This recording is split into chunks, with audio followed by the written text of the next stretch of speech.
Hey everyone, thanks for attending this meeting. Just kidding. It would be cool to do some call-in stuff. That would be kind of fun. Or maybe I could do a live video at some point. Those are kind of fun. Anyway, in this video, I want to talk about Cybertruck.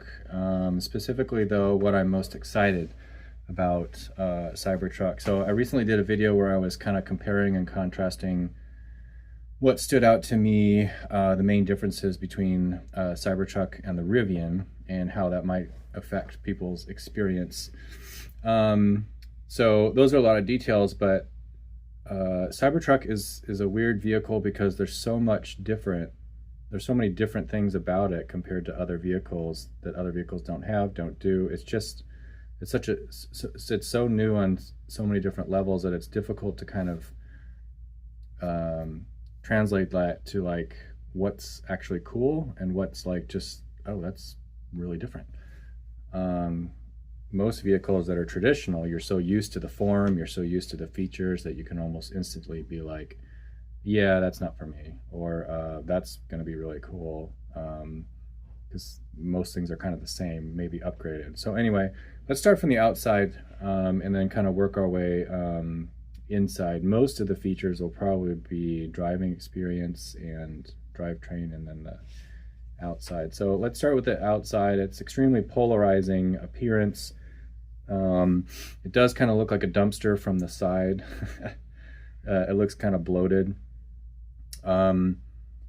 I don't dislike the look. I think it looks actually really cool. And also, so I've never seen it in person, and everybody says that it looks different in person. So it's important to keep that in mind. And that is extremely true. That happened to me with the Rivian too. The Rivian just kind of looked a little bit neutered and soft. And they did that on purpose for aero reasons.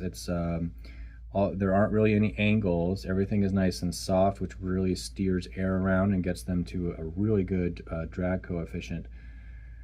And then that was kind of amplified by the headlights that they chose, which are very rounded. They're kind of oval. They're not actually oval. I'm not sure what you call that shape.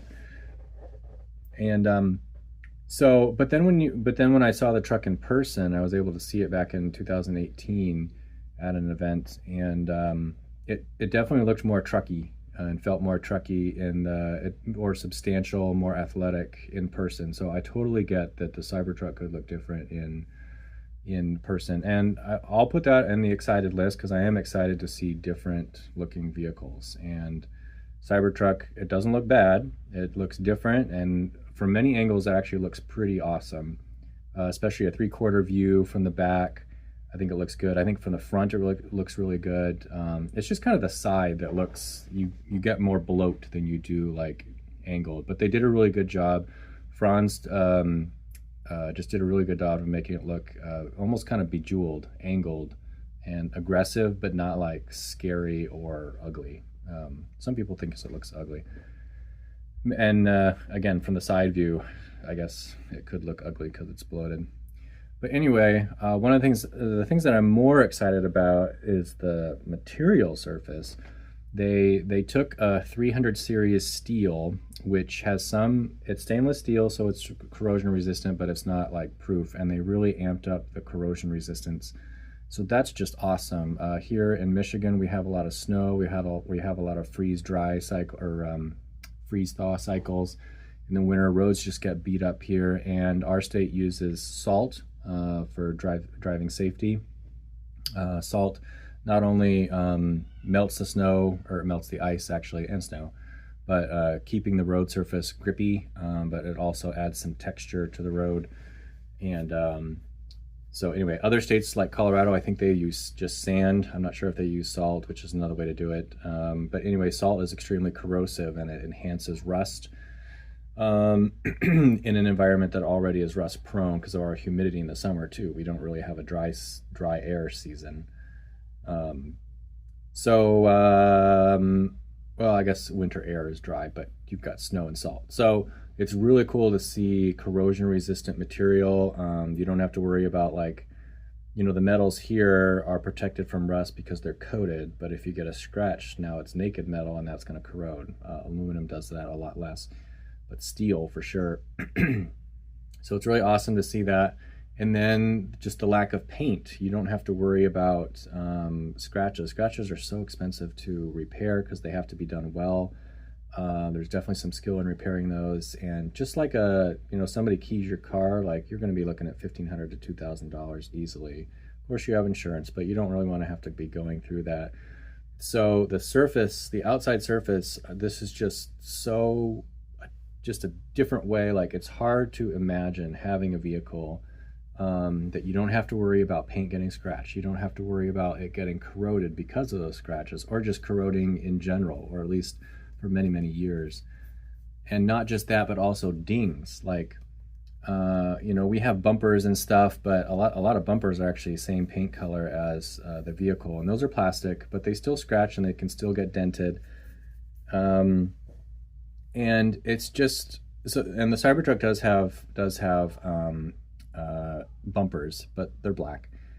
But the panels and everything, like, it's just hard to imagine going through the driving experience where like almost nothing matters. Like a car can come up and scrape up against you.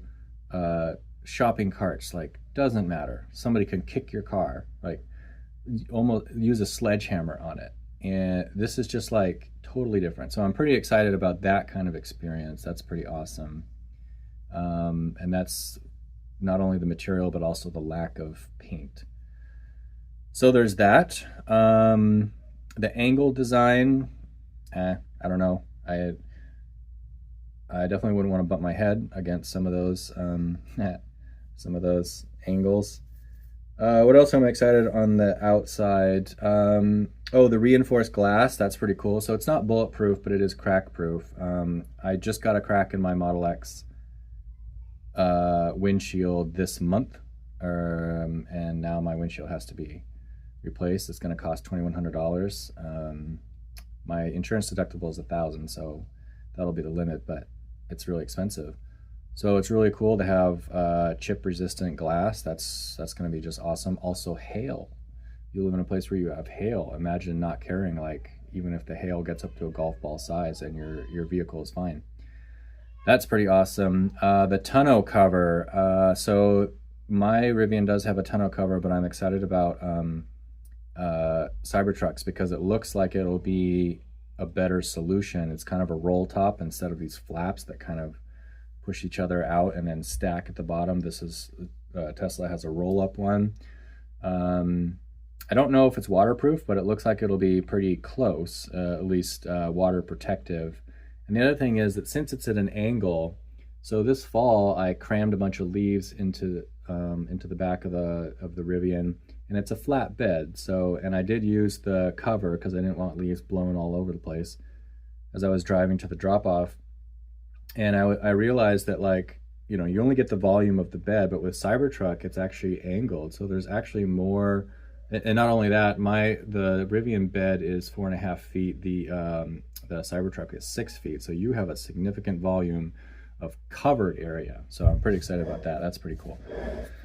What else am I excited about? The front bumper camera. That's really cool. Also, the rear camera is up high, up on the tailgate. So that's cool. That's the difference with Rivian. Rivian has a low rear camera, but also one right behind the cab, so you can see the bed. I have not seen a camera where you can actually see the bed in the Cybertruck, so that's kind of a bummer. I think that's it for the exterior surface. Let's go down to the tires. Rivian's tires I thought they were 33 inch, and then I read somewhere they were 34, so now I actually have to go measure. I'm not sure, but those are pretty substantial size. I think the rim size is 20 inches. 20 inch is also an option on Cybertruck, I think, as well as bigger rims, but I think it's shipping with 35-inch tires, which is a very big tire. That is very capable off-road, so that's pretty exciting to have that big, not just because, like, the tire size, but also, I mean, they made the wheel wells so that it doesn't look weird. Your tires aren't going to be rubbing against, like, if you're turning the front wheels, it's not going to be rubbing in there. They're designed for big tires, so that's pretty awesome. Next is the suspension. I'm not a big fan of air suspensions because I'm always afraid they're going to break or leak. I've never had a trouble with that with my Model X, but I do kind of wonder if I have a tiny leak in the Rivian.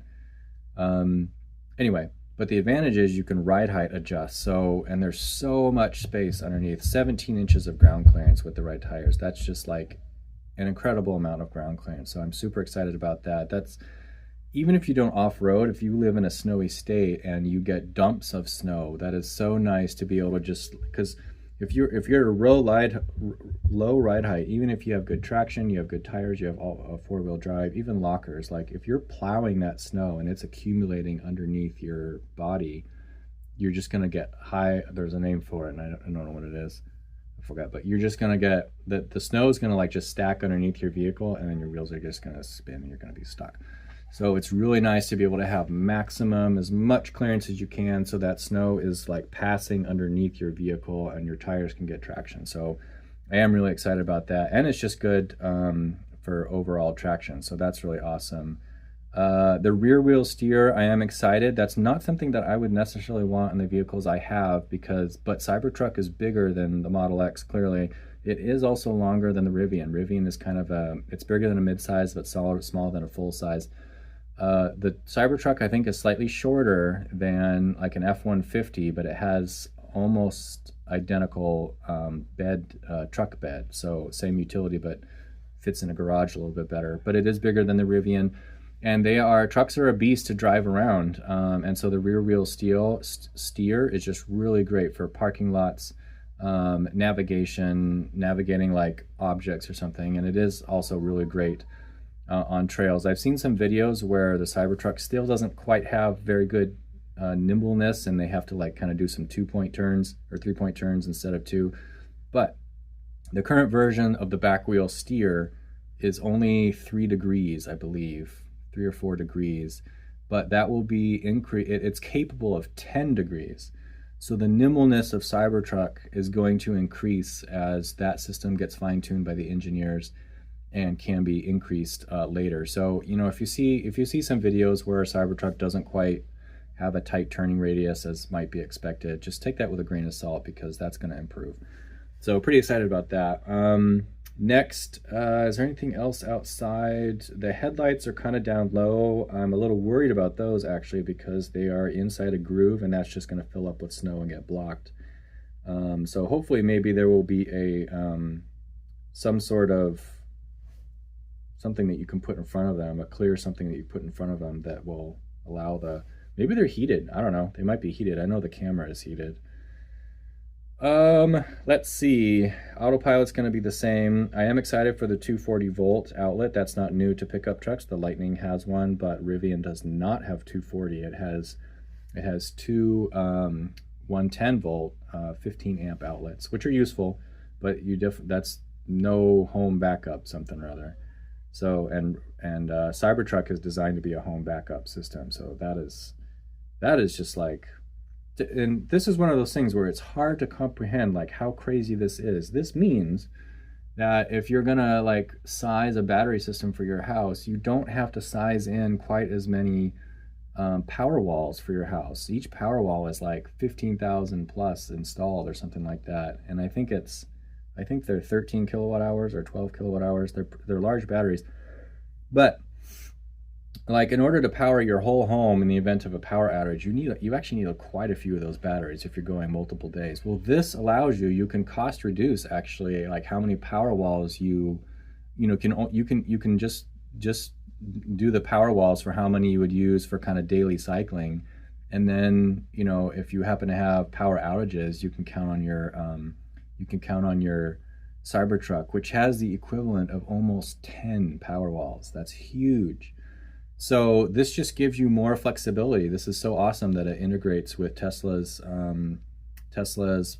energy system like this. And this is another. So I'm just saying this is another way. Like it's hard to grasp that like all these advantages of the Cybertruck, because now like, oh, Cybertruck is really expensive.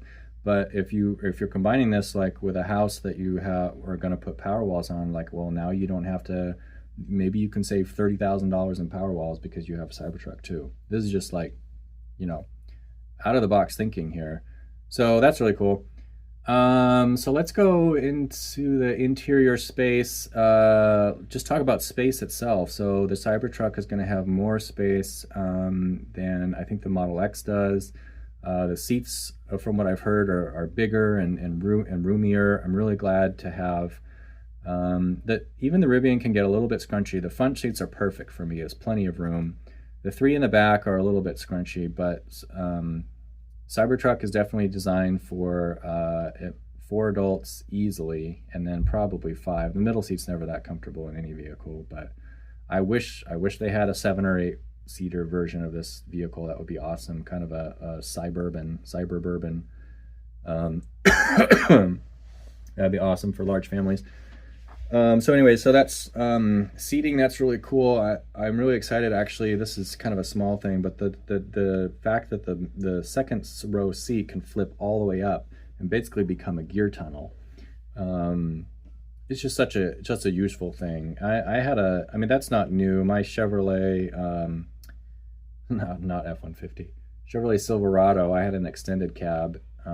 So there's not a whole lot of room there, but it did have a second row bench, and that could flip up and have storage. This will be even bigger. A small person could probably sleep there. Pretty small person. All right, let's go to steering, because driving is another thing that I'm really excited about. The steering is a squircle, which is kind of like not oblong, but it's kind of like a rectangle circle. It's a yoke that they connected at the top, basically. And they combine that with steer by wire, and that's important because steer by wire, that like means everything. There's no mechanical connection between the steering wheel and the wheels. There are electric motors with intensive backup systems that actually turn the wheels, and then the steering wheel electronically tells those motors what to do. So that's really important because you can adjust. Like if you want the steering wheel to be loose, you can have it do that. Like if you're in a parking lot, but you no longer have to like take your arms off and do one of these things. It's only like here or there. It's basically go-kart driving. I learned to drive on go-karts because I could drive a go-kart before I could drive a car, and that's what that's like. You're just like this, and it seems kind of weird, but you get used to it so fast that I think it's not going to be a problem. So that is just like so awesome, and the reason it's awesome is because you can use the yoke concept, which is kind of cool, where you never have to take your vehicles off the correct, or your hands off the correct spot on the wheel. But it's really awkward if you actually have to do these multiple turns and you don't have a full circle. But now you don't. Now your hands can just stay there at the right areas, and you never have to actually cross, and the car just moves. And we already talked, it's got rear wheel steering too, so this thing is really nimble, but you're just doing this. And then on the freeway, it can loosen up a little bit. I mean, on the freeway, you don't want your wheels to go like crazy. When you're in a parking lot, you want the wheels to really crank. And then they can kind of make it on the freeway where, like, if you turn this much, it doesn't turn the wheels quite as strongly. Basically, I'm saying it's dynamically adjustable depending on what speed you're going. And it sounds like a mess at first, at least to somebody that doesn't want to change from conventional steering.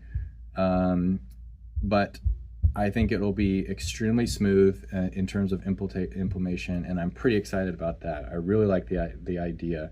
It's just cool technology, and it makes the yoke driving practical. They tried to do the yoke in the Model X and the Model S, but those do not have steer-by-wire. And so you're into this weird situation where on the freeway it's great, and your hands can stay like where they are. They can rest at the bottom, which is actually kind of flatter, and that's really nice. But once you're in a parking lot and doing this and looking back and like, oh, where'd the top go? People say they get used to it, and some people hate it, but those issues are just gone now. Like if you're in a parking lot, you're just doing this. You can just hold one side. So that's just a huge difference. And then there's some internals which I'm excited about, but they don't really impact driving experience. Actually there is one. So first I'll talk about the 48 volts. So they switched the internal electronics for the power electronics for the display and brakes and power steering. Instead of being 12 volt and needing really thick wires, they switched it to 48 volts, and so they can use small wires. Industry first here doing that. So That's really cool. But the large battery pack is 800-volt architecture, which is really cool because it also has, those kind of less current. The higher the voltage, the less current you need for the same amount of power output. And it's cool because of supercharging. Supercharging has to get faster than it is even now. Right now, the max is 250. The version 4 supercharger stalls are capable of 350. And Cybertruck is able to take that. Part of the reason is because of the 800-volt architecture, and it can probably go even higher. At the Tesla Semi reveal a year ago in 2022, Musk and Dan Priestley, who's head of the trucking program, said that the Cybertruck will be capable of the mega chargers that are going to be using, that the Tesla semis will be using. So that is huge. We don't really know the full picture yet for supercharging for these, because obviously people are going to be wanting to pull trailers. They're going to be wanting to off-road. So these vehicles are going to be using a lot of energy, and it's extremely important that they can charge fast. We had some not so good first looks at the 4680 cells, which are in Model Y. Those are not charging very fast, although they are charging faster than my Model X, because my Model X is old. But so there's a little bit of uncertainty there with the cells themselves, the 4680s. However, the Cybertruck does have different cells, and hopefully the thermals are really aggressive and can shunt the heat away. So hopefully they can get even higher than 350. 350 would be fine if it can handle higher charging. Anyway, so I am excited about the higher voltage of the battery pack for that reason. And then there is the range extender. It was disappointing during the release to see the range. So the all-wheel drive is rated at 340 miles, which is always a bit optimistic, especially for Tesla vehicles, but EVs in general. And so it was like, oh, that is, there was nothing even close to the 500 miles that was stated at the reveal 4 years ago, 4 or 5 years ago, 2019, 4 years ago. So the range extender, which is a hulking battery addition that goes in the bed of the truck, will bring that up to 450, 470 miles. In the all-wheel version. So I'm really excited about that, because I would love to have something with 400 plus miles, because that means that in bad winter conditions, I have a vehicle that can go over 200 miles. My Model X would struggle with 150 miles in bad winter weather. And don't let anybody fool you. Cold weather is not that big a deal. You can preheat a vehicle, but if you are driving in falling snow, slush, or accumulated snow on the ground, you will be using easily double your energy, which means that your range goes in half. Which also means that if you're on a long trip, your range goes in half, so not only do you have to stop and charge more, but you also have to charge longer. And the farther beyond, like 50% of the battery that you charge, the charging slows down even more. So you're stopping more, you're charging more, and your charging is slower. So a long-range vehicle, a large battery pack, makes a lot of sense for a lot of people. It's not a big deal for a commuter car, but so I am excited about that. Yeah. So did I order one? Yeah, I have reservations for 2. I ordered I ordered a mid-level one, the all-wheel drive, and then that was only rated for like 300 miles, and I was like, that's no good. So I did also reserve later the tri-motor, which was supposed to be 500 miles. That's not really translating. Those reservations don't even mean anything. And right now they're only inviting people to convert to an order for the Foundation series, which has some extra pluses and is also 20,000 more than the already expensive price. But they're only doing that to people in Texas, to reservation holders in Texas and California. So it kind of doesn't even matter that I have a reservation. They kind of roll out as they want to roll out. Whether I'm going to fulfill it, I still don't know. If I didn't have the Rivian, absolutely, I would totally go for this. But I have the Rivian. I probably, if I sell my Rivian, I will only get between 70 and 75,000 for it.